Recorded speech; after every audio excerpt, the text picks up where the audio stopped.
ভালোবাসাটা সত্যিই একটা অদ্ভুত ব্যাপার, অদ্ভুত অনুভূতি। এই ভালোবাসা দিয়েই অনেক কিছু জয় করে নেওয়া যায়। কঠিন থেকে কঠিনতম কাজগুলোকেও কিন্তু এই ভালোবেসেই জয় করে নেওয়া যায়। তো সেই ভালোবাসাটা দিয়েই সংসারের কাজগুলো করার চেষ্টা করি, কারণ আমি বিশ্বাস করি ভালোবাসা দিয়ে সমস্ত কিছুই জয় করে নেওয়া যায়। মাঝে মধ্যে যদি নিজের অনুভূতিগুলোকে একটু সবার সাথে শেয়ার করে নেওয়া যায় তাহলে বেশ ভালোই লাগে, তাই না বলো? তো যাকে যাই হোক বন্ধুরা, অনেক কথা হবে। তার আগে বলো তোমরা সবাই কেমন আছো? আশা করছি রাধা মাধবের কৃপায় সবাই ভালো আছো। গিন্নিশালা রান্নাঘর ব্লগসের তরফ থেকে আমি রূপা তোমাদের সবাইকে আবার অনেক অনেক ভালোবাসা ও ওয়েলকাম জানিয়ে আজকে সকালের কাজকর্মগুলো শুরু করলাম। আজকে কাজের ধরনটা একটু অন্যরকম হয়ে গেল। সকাল সকাল চা বিস্কিট খাওয়া হয়ে গেল। তো এদিকে এই রুমে ছিল গতকালকে আমার ভাই, ছোটো ভাই। তো গতকালকে রাতেই এসেছিল। তো এই রাতটুকু ছিল, আর সকালবেলা উঠেই কিন্তু চা খেয়ে বেরিয়ে গেল। তো ওকে আর ক্যামেরাবন্দি করলাম না, কারণ ও আবার অতটাও ভালোবাসে না ক্যামেরার সামনে আসতে। তো ওকে চা দেওয়ার পর ভাবলাম ও যেহেতু এসেছে তো ওর জন্য একটু সিদ্ধ পিঠা করে নিই, যেহেতু ও ভীষণ ভালোবাসে। কিন্তু দুঃখের বিষয় সিদ্ধ পিঠাটা হওয়ার আগে ও বেরিয়ে গেছিলো, তাই জন্য ওকে আর দেওয়া হলো না। এতক্ষণে তোমরা বুঝেই গেছো যে বাইরে প্রচুর প্রচুর বৃষ্টি হচ্ছে, এত ঝিরিঝিরি বৃষ্টি হচ্ছে। সকালবেলা তো প্রচুর বৃষ্টি হয়েছিল, কিন্তু এখন একটু কমেছে, তাও কিন্তু একদমই কমেনি, ঝিরিঝিরি বৃষ্টি পড়েই যাচ্ছে। এদিকে মাছগুলো এনেছিল রাতের বেলাতেই, তো রাতে আর রান্না করিনি, কারণ রাতের বেলা রান্না বান্না হয়ে গেছিলো, তো তখন আনা হয়েছিল।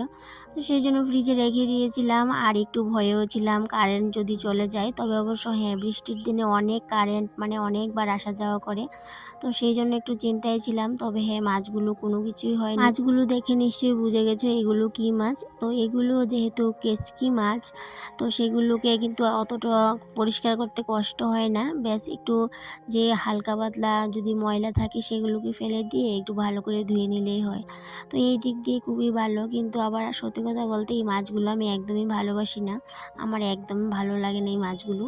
তো এই মাছগুলো দিয়ে আজকে কি রান্না করব সেটাই ভাবছিলাম, কারণ মাছগুলো যেহেতু আমার একদমই পছন্দ না। আজ থেকে আবার ছেলেকে স্কুলে পাঠাতে হবে, যেহেতু ওকে নতুন স্কুলে দিয়েছি, আর আজকেই কিন্তু ও প্রথম স্কুলে যাবে। তো সেই জন্য ওকে বললাম স্নান করে নিতে, আর ও বলছিল ঠান্ডা লাগছিল, তাই জন্য ওর জন্য একটু গরম জল বসিয়ে দিয়েছি।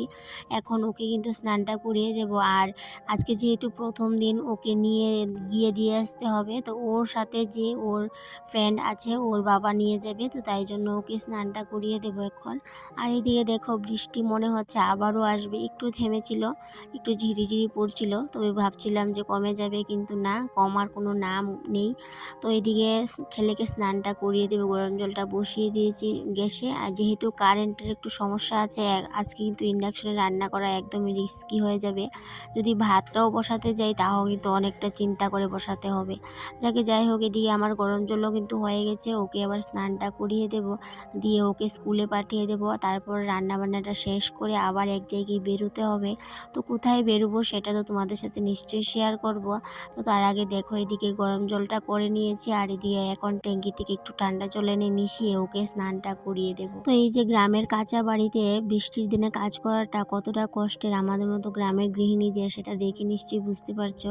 কারণ সমস্ত কিছুই কাজ, যা কিছুই কাজ বাজ আছে সমস্ত কিছু বাইরেই, কারণ আমাদের সমস্ত কাজ বাজ ঘরে থাকে না।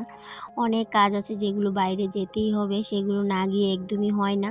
তো কতবার হাতে ছাতা নেব, তো অনেক সময় কি হয় বৃষ্টির মধ্যে এমনিই চলে যায়, কারণ ছাতা হাতে নিয়ে কাজ করাটা ভীষণ একটা কষ্টের ব্যাপার। সেই জন্য বেশিরভাগ টাইমই ছাতা ছাড়াই কিন্তু আমরা বৃষ্টির মধ্যে কাজগুলো করে ফেলি, কারণ কোন সময় ছাতা হাতে নেব আর কি কাজ করব সেটার অপেক্ষায় থাকি না। কারণ আমাদের একটাই টার্গেট থাকে কখন কাজগুলোকে কমপ্লিট করতে হবে। এইদিকে যেহেতু আজকে আমার অনেকটাই তাড়াহুড়ো বেরোতে হবে, তো সেই জন্যই কিন্তু বলতে পারো ছাতা হাতে নিয়েই কিন্তু লাস্ট অব্দি আর কাজ করাটা হলো না, কারণ এখন সমস্ত কাজ বাজ দূরে দূরেই করে নিতে হবে। আর এদিকে যেহেতু জল আসেনি, তাই জন্য সিনটেক্স থেকে সমস্ত জল ঘরে তুলে নিচ্ছি। এদিকে রান্নাবান্নাটা কমপ্লিট করে নেওয়ার পর বৃষ্টিটাও কিন্তু থেমে গেছে, তো তাই জন্য অনেকটাই সুবিধা হয়েছে। স্নান করে পুজো দিয়ে আমি কিন্তু চটপট করে রেডি হয়ে বেরিয়েও যেতে পারলাম।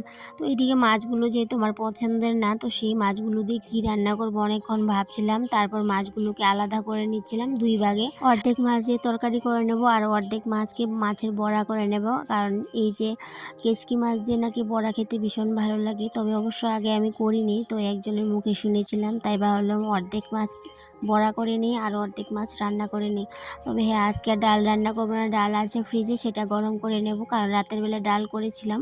তো এইভাবে মাঝে মধ্যে রাতের বেলা যখন ডাল করি, তো পরের দিন আর আমাকে ডালটা রান্না করতে হয় না। দেখবে কোথাও যদি বেরোনোর হয় তখন রান্না বান্নাটা একটু তাড়াতাড়ি শর্টকাট করে নিতে পারলেই বেশ ভালো। তো সেই জন্য মাছের বড়াটাও আর মাছের তরকারিটাও চটপট করে করে নিচ্ছি। ভাজা বড়া গরম ভাতের সাথেই ভীষণ ভালো লাগে, কিন্তু আজকে আর কিচ্ছু করার নেই। তো গরম গরম খেতে গেলে আমাকে আরও কষ্ট করতে হবে পরে বাড়ি এসে, যেটা আমি একদমই পছন্দ করি না।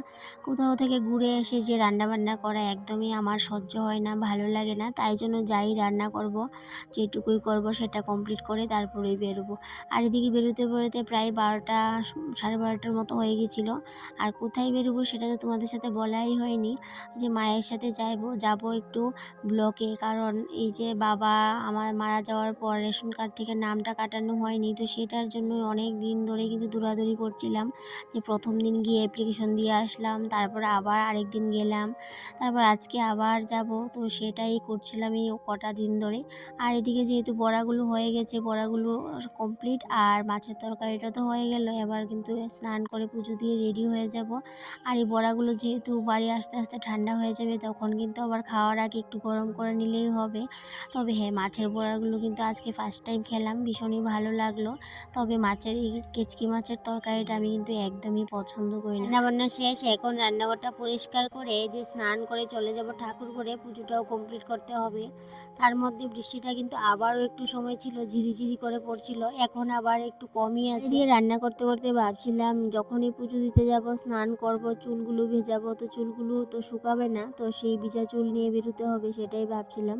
তারপর যেহেতু কারেন্ট ছিল, হেয়ার ড্রায়ার দিয়ে আর ফ্যান চালিয়ে একটু চটপট করে যতটুকু পারি চুলগুলোকে শুকিয়ে নিয়েছিলাম। তারপরে যে ছাড়া অবস্থায় কিন্তু বেঁধে নিলাম যাতে করে শুকিয়ে যায়।